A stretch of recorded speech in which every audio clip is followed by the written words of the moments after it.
My audience is the New York State Legislature, in particular the State Senate Committee on Health. Good afternoon. I'd like to thank everyone for giving me the opportunity to speak today about a very important topic. My name is Elaine Lynn, and I am a general pediatrician of New York City. I am also the sister of Eddie Lynn, who was diagnosed with severe autism spectrum disorder, and I'm here today to speak about the transition from pediatric to adult care for families of children with disabilities. In my professional life, I take care of a range of families, but the population that I am most interested in working with are children with special health care needs, and that includes many families with children with developmental disabilities such as autism. The transition from pediatric to adult care is something that all families face, but is particularly challenging for families of children with special health care needs given the lack of adult primary care providers and subspecialists who are comfortable caring for this population.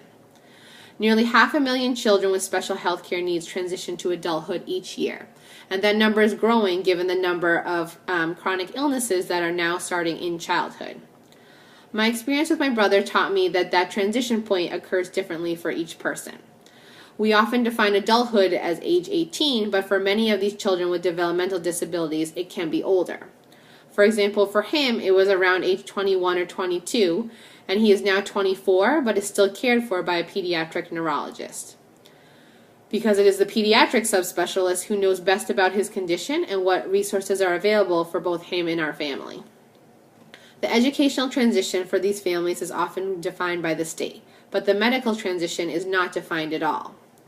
The American Academy of Pediatrics advocates that all families of children with special health care needs begin a written health care plan of transition around age 14. And while there are growing resources and tools for both families and providers, it is still not enough. A recent survey of pediatricians found that only 32% offer support services to children with special health care needs to transition to adult health care. Some of the main barriers that were identified include the lack of available adult physicians or subspecialists, the lack of knowledge or skills of how to transition families, and the lack of reimbursement and time it takes to provide transition for these families.